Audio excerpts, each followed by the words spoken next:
اس میں بھی جو ہے وہ ہمارے ان کے شاگرد جو ہیں وہ چھوٹے جو ہیں وہ پڑھا رہے ہیں ساتھ میں ان کے. ایک تو یہ ہے. دوسرا یہ جو لکھا ہوا ہے یہ لکھا ہوا ہے فضیلت الشیخ. اس کا مطلب ہوتا ہے محترم استاذ. اس کے علاوہ اس کا کوئی مطلب نہیں ہے. جو آگے لکھا ہے نا الاستاذ عربی میں لکھا ہے اس کا مطلب ہوتا ہے پروفیسر. استاذ کا مطلب پروفیسر ہوتا ہے عربی میں. تو شروع میں لکھا ہے سر نتھنگ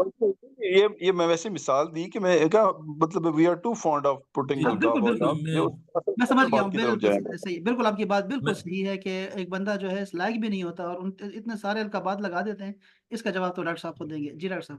میں یہ گزارش کرنا چاہوں گا. میں ٹو سم ایکسٹینٹ عادل صاحب کی بات سے میں اتفاق کرتا ہوں. چونکہ اگر ہم سوسائٹی میں دیکھیں بڑے بڑے جو اشتہارات جو پرنٹ ہوتے ہیں جہاں جہاں پہ مختلف جگہوں پہ آستانوں پہ یا اس طرح سے جو وہ پبلش ہوتے ہیں کہ نام سے پہلے کم از کم کوئی 10-15 کے قریب القابات جو ہے وہ لگے ہوتے ہیں. یہ ہم خود دیکھتے ہیں سوسائٹی کے اندر. یہ بہت زیادہ عام ہے. یہ اس سے میں ایگری کرتا ہوں کہ یہ بہت زیادہ ایگزیجریشن ہے. اصل جو چیز ہے بیسیکلی اگر دیکھا جائے کہ کوئی بندہ کسی کوالیفیکیشن کو ڈیزرو کرتا ہے اور وہ ٹائٹل کو ڈیزرو کرتا ہے تو وہ تو جسٹیفائیبل ہے. لیکن بات یہ ہے کہ وہ اس کو ڈیزرو کرتا ہے اس کا پیمانہ کیا ہوگا کہ کون ٹائٹل اس کو دے اور کون نہ دے. اس کے لیے جو کرائٹیریا ہے وہ یہی ہے کہ اس فیلڈ کے جو ایکسپرٹس لوگ ہوتے ہیں جو خود اس کے ماہرین تصور کیے جاتے ہیں تو ان لوگوں کی یہ رائے کے اندر پھر ان کو جو ہے وہ دیکھتے ہیں جب ایک آزما کر اور اس کے علم کو فضل کو یا اس کی ایکسپرٹیز کو جس لیول پہ اوپر وہ دیکھتے ہیں تو اس کے بعد اس کو ایک ٹائٹل جو ہے وہ دے دیا جاتا ہے. اب ادھر یہاں دیکھیں علامہ محمد اقبال. علامہ کے نام تو آپ کا محمد اقبال تھا لیکن اگر آپ ٹائٹل دیکھیں اقبال کے حکیم الامت بھی ان کا ٹائٹل ہے نام کے ساتھ آتا ہے. علامہ بھی ان کا ٹائٹل ہے. علامہ ایک ٹائٹل ہے جو ان کو دیا جاتا ہے. پھر مصور پاکستان بھی ان کا ٹائٹل ہے. مفکر پاکستان بھی ان کا ٹائٹل ہے. پھر ایک فلاسفر بھی ان کا ٹائٹل ہے. ڈاکٹر بھی ان کا ٹائٹل ہے. سر بھی ان کا ٹائٹل ہے. ایک ایک ٹائٹل کو جب ہم دیکھیں گے تو وہ اس کے اوپر 100% پورے اترتے ہیں. تو ٹائٹل جہاں پہ جتنے زیادہ ہوں گے دیے ہیں جس نے وہ دیکھا یہ جائے گا کہ وہ بندہ ان ٹائٹلز کو ڈیزرو بھی کرتا ہے یا نہیں کرتا. تو 1923 کے اندر گوروں نے ان کو سر کا خطاب دیا اور یہ کسی کے بھی انٹلیکچوئل کنٹریبیوشن کی ریکگنیشن کے طور پر جو ہے وہ یہ ایک ٹریڈیشن تھی. آج کل بھی جو ہے وہ پوئٹ لوریٹس ویسٹ کے اندر ایک پورے کا پورا جو ہے وہ نوبل پرائز جو ہے وہ آپ کو پتہ ہے ورلڈ وائڈ جو وہ ملتے ہیں. نوبل پرائز ونرز ہوتے ہیں, ناروے پرائز ونرز ہیں, لٹریچر کے اندر پرائزز ہوتے ہیں, اس طرح کے ایوارڈز ہوتے ہیں. تو سملرلی ریلیجن کے اندر بھی اسی طرح سے جو سرٹن لیول کی ان کی جو گرپ ہے اس لیول کے اوپر تھے تو ان کے لیے بھی یہ ٹائٹل جو ہے وہ دیے جاتے تھے. اور سیم روحانیت کے اندر بھی یہی بات ہے. جو لوگ ڈیزرو کرتے ہیں عادل صاحب جو ہمارے اوائل دور کے جتنے بھی جن سے یہ تصوف کی بنیادیں پڑی باقاعدہ طور پہ ایز اے سبجیکٹ انہوں نے اس کو انٹروڈیوس کیا ان لوگوں کی کتب کے اندر امام ذہبی کے سیر اعلام النبلاء ہے. پھر اس طرح سے اور جو اسماء رجال کی کتب ہیں یعنی یہ وہ کتب ہیں جن کے اندر ڈفرینٹ جو ایکسپرٹس ہیں ان کی بایوگرافیز کو جو ہے وہ انہوں نے مینٹین کیا ہے لکھا ہے اور ان کی سروسز لے کر پھر ان کے لیے ساتھ اسپیسیفکلی الفاظ ان کے ساتھ استعمال کرتے ہیں. سکہ کا الفاظ استعمال کرتے ہیں, امام کا لفظ استعمال کرتے ہیں اور امام الوقت کا لفظ بھی جو ہے استعمال کرتے ہیں. تو وہ اس سینس میں کرتے ہیں کہ وہ ڈیفینیٹلی اس زمانہ میں جو ہے وہ ان سے کامل جو ہے وہ لوگ نہیں ہوتے یا ہوتے بھی ہیں ان کے پائے کے تو وہ بڑے اعلیٰ پائے کے ہوتے تھے. اس سینس کے اندر تو وہ کتابوں کے اندر ہمیں جو وہ ملتا ہے. لیکن ایگزیکٹلی پھر وہی بات آ جاتی ہے یہاں پہ جو ہے وہ میں ہوں کچھ بھی نہیں, مجھے ایک لفظ بھی نہیں آتا لیکن میرے ساتھ القابات کی بہار ہے ایک اس طرح سے جو ہے وہ اپنے ان کے اندر میں اتنا لدا ہوا ہوں کہ میں جو اپنی ہستی کو مٹا بیٹھا ہوں اور جھوٹے اور جعلی پن کی بنیاد پر ان ٹائٹلز کی بنیاد پر معاشرے کے اندر آپ یہ کہہ سکتے ہیں مارکیٹنگ کا بھی اس وقت جو ہے وہ یہ ایک خرافات جو تصوف و روحانیت کے اندر جو اس وقت ہمیں نظر آتی ہیں ان میں سے ایک بدعات میں سے اور خرافات میں سے یہ چیز ہے کہ اصل جو تصوف تھا کہ جو ان کے باطن کے اندر نور پیدا ہو اور معاشرے کو وہ نور ملتا، اس کی بجائے جب ہم ان کی قربت میں جا کے ایسے سوڈر لوگوں کی جا کے دیکھتے ہیں، شریعت کی پابندی کوئی نہیں ہے، اخلاص نہیں ہے، تقوی نہیں ہے، عبادات نہیں ہے، اللہ اللہ نہیں ہے، اللہ کی مخلوق سے محبت نہیں ہے، کردار کے اندر بڑے نجس قسم کے لوگ ہیں، لیکن ٹائٹلز کو اگر ہم دیکھیں تو وہ اتنے ٹائٹلز ہیں، لگتا ہے کہ یہ اس زمانے کا تو سب سے بڑا جو ہے وہ ایک امام وقت ہے اور اس سے بڑا کوئی ہے ہی نہیں۔ تو یہ چیزیں بسا اوقات جاہلی مریدین یا عقیدت مند جو اس خول کو اس کے ارد گرد جو ہے وہ لگا دیتے ہیں، جس کی بنیاد پہ پھر اس کو آگے، آج کل تو اتنا مارکیٹنگ یہ بزنس بن چکا ہے کہ اپنے اس کو پروموٹ کرنے کے لیے پھر بڑے بڑے القابات کا جو اظہار کیا جاتا ہے، لیکن جو ایکچولی ڈیزرو کرتا ہے اس کے لیے جو کوالیفیکیشنز ہیں اس کے ساتھ لگانے میں کوئی حرج نہیں ہے۔ لیکن اس طرح سے موسٹلی ہماری سوسائٹی میں ایسا ہی ہوتا ہے کہ جعلی پن بہت زیادہ ہے۔ ہمیں اس کو بھی بڑی ہی باریک بینی سے دیکھنا ہوگا کہ ان ٹائٹلز کے لبادے کے اندر آنے والی جو شخصیت ہے اس کا اپنا روحانی مرتبہ اور مقام جو کیا ہے، تو اس طرح سے شاید ہم ڈفرینشیٹ کر سکیں۔ بہت خوبصورت۔ شکریہ سر، اس کے بہت مہربانی۔ سوالات کا دیکھیں، عادل صاحب کے سوال کو دیکھیں، آمنہ کے سوال کو دیکھیں یا باقی سوالات کو دیکھیں، تو یعنی تصوف کی جو نورانی ایک سلسلہ تھا، نورانی چادر تھی، اس کے اوپر کتنی گرد جو ہے نا پڑی ہوئی ہے کہ آج کے جو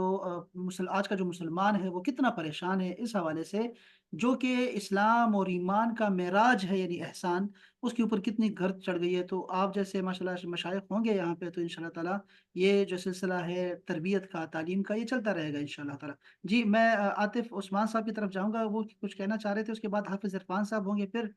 میں مرزا شاہد بیگ صاحب کو بھی کہوں گا کہ وہ بھی کچھ کہیں۔ جی عاطف عثمان صاحب۔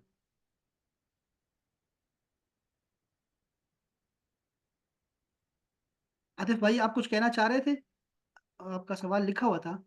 لیکن چلے کوئی نہیں، اگر آپ کا ابھی اویلیبل نہیں ہے۔ جی حافظ عرفان سہیل صاحب۔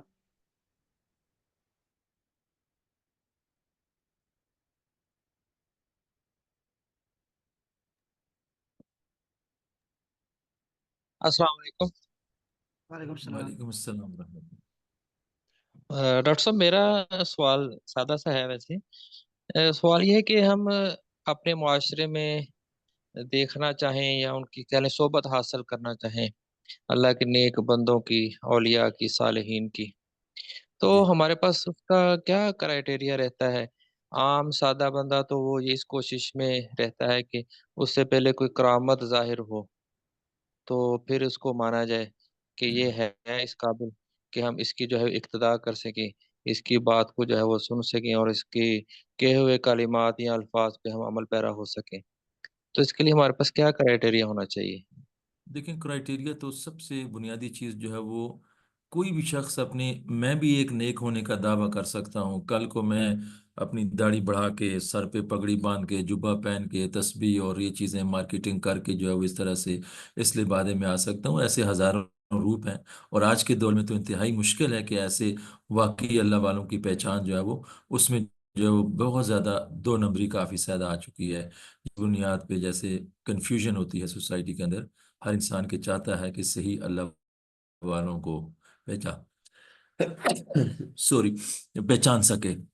اس کے لیے دیکھیے عرفان صاحب، بنیادی چیز، سب سے بنیادی چیز، کسی کو بھی جج کرنا ہے کہ یہ اللہ کے کتنے قریب ہے، کتنے دور ہے، یا اس کے دعوے کیا ہیں، اور اسی طرح سے جو ہے وہ اس کا جو ہے وہ حقیقتاً کتنا تعلق ہے اللہ کے ساتھ، اس کی بنیاد وہ شخص کتنا زیادہ عامل بالقرآن اور سنت ہے، یعنی قرآن و سنت کے اوپر وہ کتنی سختی کے ساتھ عمل کرنے والا ہے۔ یہ سب سے بڑا پہلا کرائٹیریا ہے کسی بھی شخص کی صالحیت کے دعوے کی سچائی کا، کہ کوئی شخص کتنا بڑا دعویٰ کرتا پھرے۔ ایون صوفیاء کہتے ہیں کہ کوئی شخص ایسا ہے جو یہ دعویٰ کرے کہ میں ہوا میں اڑ سکتا ہوں اور میں بڑی بڑی کرامتوں کا ظہور کر سکتا ہوں، لیکن یہ دیکھو کہ اس کی زندگی کے اندر جو شریعت کی ظاہر کی پابندی ہے وہ نہیں ہے، اس سے وہ خالی ہے ظاہر کی پابندی سے، اور وہ نعرے لگاتا ہے ہم تو حقیقت والے لوگ ہیں، ہم طریقت والے ہیں، ہم تو نمازیں بھی وہاں پہ پڑھتے ہیں۔ یہ سراسر دھوکہ اور فراڈ ہوگا۔ کیوں کہ طریقت یا حقیقت یا تصوف یا روحانیت کسی اور چیز کا نام ہے ہی نہیں سوائے اس کے شریعت کے اوپر کمال درجہ کے ساتھ اپنے عمل کو سر انجام دینا، وہی اگلے سٹیپ کے اندر جو ہے وہ طریقت کی طرف لے کر چلا جاتا ہے۔ اس کی مثال بالکل اسی طرح سے ہے جیسے ایک ڈاکٹر کے پاس ہم جاتے ہیں، ایک میڈیسن بیمار ہیں تو ہمارے لیے وہ پرسکرپشن تجویز کرتا ہے، نسخہ۔ اب کوئی شخص یہ کلیم کرے کہ ڈاکٹر نے جو نسخہ دیا ہے اس پہ تو مجھے عمل کی ضرورت نہیں ہے، ہاں اس کے بغیر میں صحت مند ضرور ہو جاؤں گا، یہ دھوکہ اور فراڈ ہوگا۔ قرآن اور سنت اور اسلام اور دین کی جو بنیادی تعلیمات ہیں وہ اس نسخے کی مانند ہیں۔ جب تک اس نسخے کے اوپر عمل نہیں ہوگا، اس کے بعد جیسے ایک مریض کو صحت نہیں مل سکتی، جو صحت ہے نسخہ بمنزلہ قرآن و سنت اور شریعت کے ہے، اور اس پر عمل پیرا ہونا یہ اس کے اوپر کما حقہ پورے کا پورا اس کو 100% فالو کرنا ان لیٹر اینڈ اسپرٹ، جن چیزوں سے پریونشن کی جو آرڈرز ڈاکٹر نے دیے ہوئے ہیں ان کو بھی اوائڈ کرنا، اس میڈیسن کو بھی اسی طرح سے یوز کرنا، جن چیزوں سے اس نے پرہیز کا کہا ہے اس کو بھی پرہیز کرنا۔ پھر اس کے بعد جو اگلے سٹیپ پہ آئے گی وہ اس کی شفا یابی ہوگی، جس کو ہم شریعت کے بعد طریقت، روحانیت اور اخلاق اور تزکیہ نفس جس کو ہم کہتے ہیں وہ ہوگی۔ اس کے بغیر جو ہے وہ قطعاً کوئی اور راستہ نہیں ہے کہ کوئی یہ کلیم کرے کہ ہم ڈائریکٹ آگے چلے گئے اور نسخے کو پریکٹس کیے بغیر، جیسے مریض کو صحت نہیں مل سکتی اسی طرح سے روحانیت کسی شخص کے قریب نہیں آ سکتی جب تک بھی قرآن و سنت کے نسخے کو اپنی زندگی کا اوڑھنا اور بچھونا نہیں بنا لیتا۔ تو یہ ایک بنیادی کرائٹیریا ہے کہ ہم دیکھیں، اور اس میں دیکھیں آپ ایک دن میں 2 دن میں نہیں ہے، یہ بسا اوقات جو وہ مہینوں لگتے ہیں انسان کو کسی کی صحبت میں رہتے ہوئے اور جانچتے ہوئے۔ دعوے تو بڑے بڑے ہو سکتے ہیں، میں دعویٰ کر سکتا ہوں 5 وقت کی نماز پڑھنے والے بھی ہیں، پھر اس سے اوپر کے بھی ہیں، اس سے اوپر پہ بھی ہیں، اس سے اوپر کے بھی ہیں، تو جو جتنا زیادہ قرب الہی اور معرفت الہی میں نہ صرف فرائض بلکہ اس سے نکل کر نوافل میں بھی اس حد تک اہتمام کرے، اپنے کردار میں، بول چال میں، اخلاق میں، لوگوں کے ساتھ، مخلوق خدا کے ساتھ۔ یہ دیکھیں دوسری جو پہچان ہے، ایک تو یہ بتایا کہ اللہ کے ساتھ اس کا تعلق، اور دوسرا ایک صوفی کا جو صحیح معنوں میں وہ تعلق ہے، اس کا تعلق مخلوق خدا کے ساتھ کیسا ہے۔ وہ محض مخلوق خدا سے محبت کا رشتہ اور ان سے تعلق اللہ کی رضا اور محبت کے لیے کرتا ہے، اس کا کوئی دنیاوی مقصد نہیں ہوتا۔ کوئی میرے قریب ہو جائیں، کل کو ان کی جیب کے اوپر نظر ہو، نذرانوں پہ نظر ہو، کوئی اس طرح کی چیزیں ہوں، جیسے ہی یہ محسوس کریں کہ کوئی پیر کسی کی زبان، کسی کی بولی، کسی کی لینگویج اب ایسی ہے کہ وہ لوگوں کو اب اپنی طرف، اپنی جیب کی طرف وہ مائل کرتا ہے، وہ سمجھ لیں کہ وہ صحیح حقیقت شناس نہیں ہے، وہ حقیقت شریعت کے روپ کے اندر جو ہے وہ لوگوں کو دوسری طرف لے کر چلتا چلا جا رہا ہے۔ اس سے ہمیں جو ہے وہ اوائڈ کرنا ہوگا۔ اور تیسری چیز جو ہے اس میں یہ ہے کہ اس کی جو اپنی زندگی جو ہے وہ خالصتاً صبح سے شام تک، رات کے تک جو ہے وہ کامل مہارت کے ساتھ اللہ کی بندگی کے ساتھ وہ گزرتی چلی جاتی ہے۔ یہ ایک شرائط ہیں جن کو انسان اگر فالو کرے۔ اس کی مزید سٹڈی کے لیے اگر آپ جو ہے وہ کشف المحجوب حضرت داتا گنج بخش علی حجویری، اور اس طرح سے عوارف المعارف ہے شیخ شہاب الدین سہروردی کی، اور اس سے پہلے کی بھی کتاب اللمہ ہے شیخ ابو نصر سراج الطوسی کی، اور بہت ساری کتب ہیں۔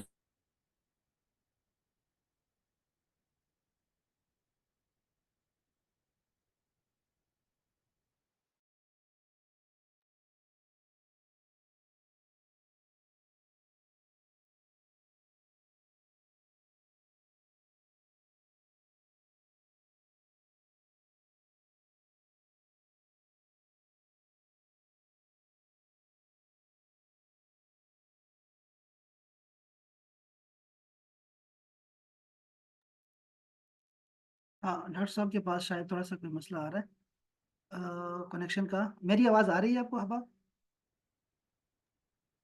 جی سر آ رہی ہے۔ اچھا چلیں، جب تک ڈاکٹر صاحب آتے ہیں نا تب تک جو ہے آج کے سیشن کے حوالے سے آپ نے دیکھا کہ کتنے اہم جو ہے نا یہ اہم موضوع تھا جو کہ شاید ہم چھوڑ دیتے اور ہم نے اتنے مہینے چھوڑے رکھا، لیکن ڈاکٹر صاحب نے بہت زبردست طریقے سے آپ کو بتایا ہے، چونکہ اصل میں وہ خود اسلام آباد میں رہتے ہیں اور ایسے جگہ پر پڑھا رہے ہیں وہ اس وقت کہ وہاں پر جو ہے وہ اس طرح کے سوالات ان سے عام طور پر کیے جاتے ہیں۔ مجھے اندازہ ہے ان چیزوں کا کہ یونیورسٹیز میں آج کل کیا تعلیم دی جا رہی ہے اور بچوں کو ہمارے جو ہے وہ کس طرح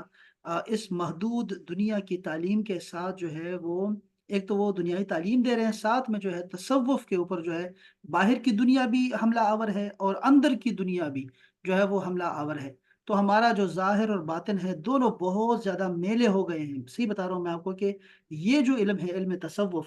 یہ جب آپ کا ظاہر پاک ہوتا ہے تو آپ کا باطن جو ہوتا ہے اگر وہ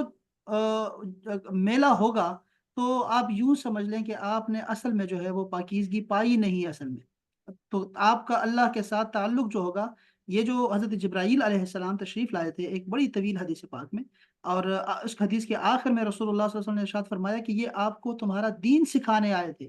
تو دین سکھایا کیسے؟ کہ پہلے پوچھا اسلام کا، تو آپ نے جواب دیا کہ یہ ایکشنز کرنے ہوتے ہیں، کہ آپ نے کلمہ ہے، نماز، روزہ، حج، زکوٰۃ، یہ سارے ایکشنز ہیں۔ پھر دوسرا سوال کیا، اس سے اعلیٰ سوال تھا، اور وہ تھا ایمان کا۔